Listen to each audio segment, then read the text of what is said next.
Sayid kararratti huccuu baafattee ka iyyitee yuun jirti wal beena.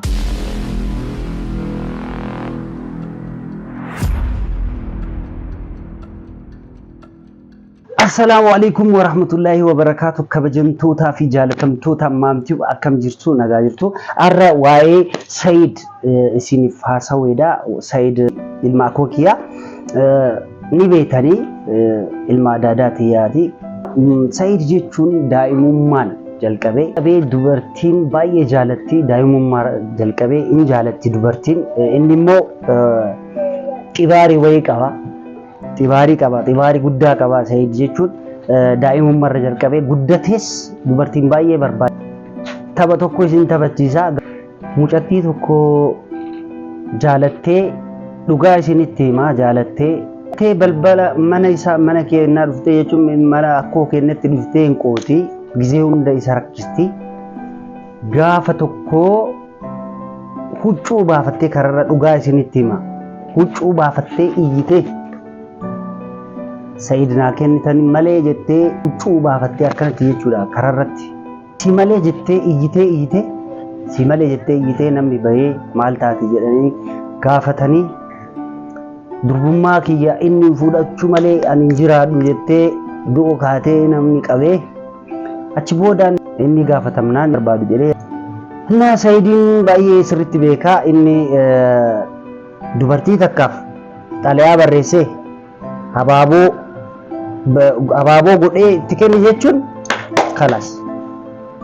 Xalayaa inni barreessu xalayaa miti duraan ani dubbisaa wajjumaan guddannee isin jedheeni xalayaa inni barreessu ajaa'iba. Xalayaa irratti abaaboo godhee itti kenne jechuun dubartiidha.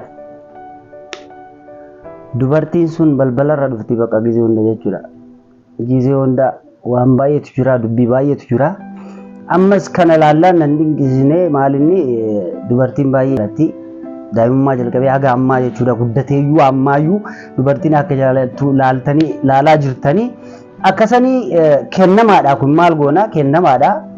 Obboleessa kiyya immoo sirriitti beekaa. Inni waa'ee isa yoo na gaafattan sirriitti beekaa. Sayid dubartiin laaltee hin dabartu. Dubartiin ni jaalatti. Ana wajji kararra osoo deemnu jechuudha.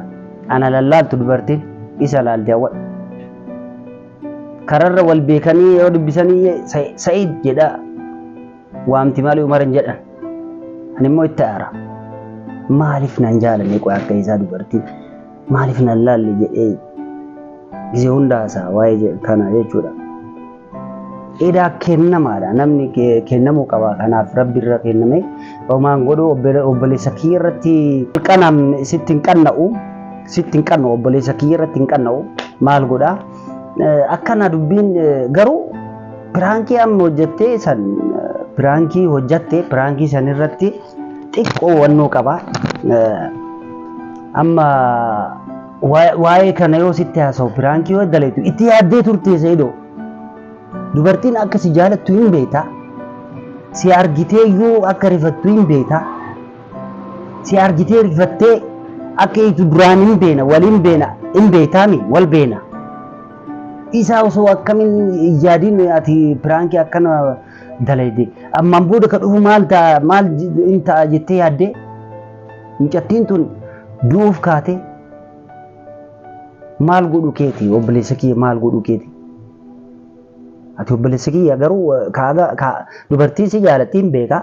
Yoo dubartii si jaalatte immoo kennama waan qabduuf piraankii akkana yoo hojjettu itti yaaddee hojjette.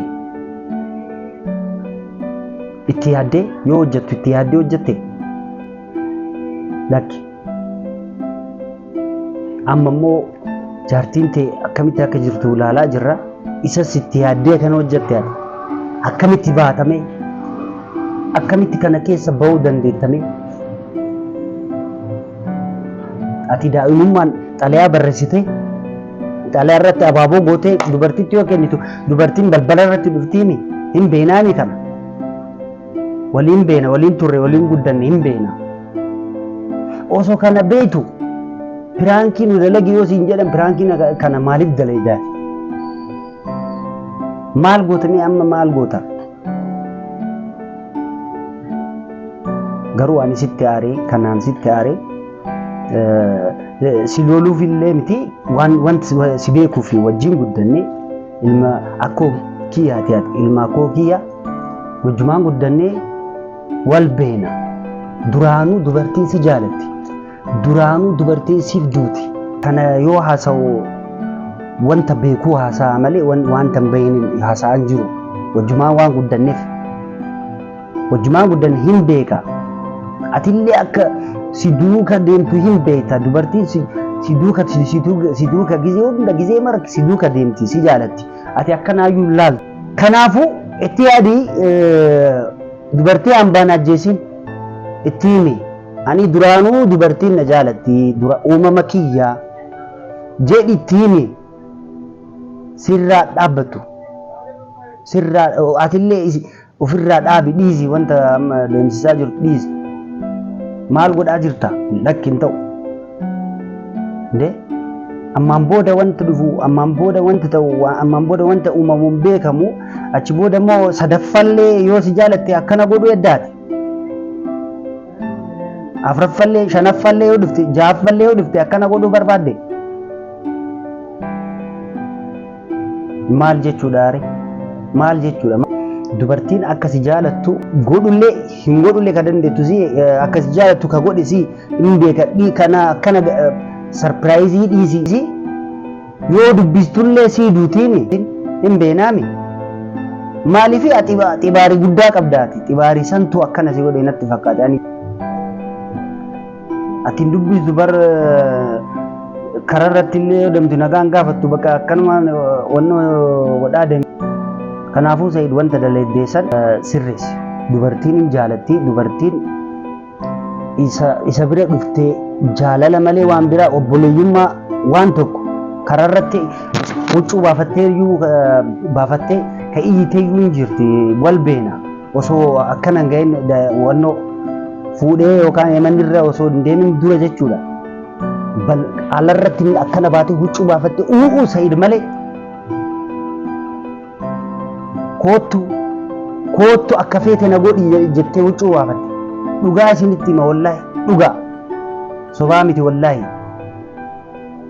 na kanaaf Saidoo yoo dogongora illee qabaadhee dhiifama ani garuu dubartiin akka laaltee jaalattu xalayaa ani barreessee waan tokko deebiin argadhu xalayaa inni barreessee immoo akkam godhee akka barreessuun beeku xalayaa takkaa barreessee itti kenne dubartiidhaaf jennaan ciao Chelsea ciao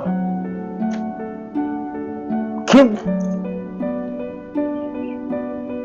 kennama guddaadha kun kanaafuu kana beeki kana isiniif himuu barbaade. Wassalaamu alaikum warahmatullahi wabarakatuh.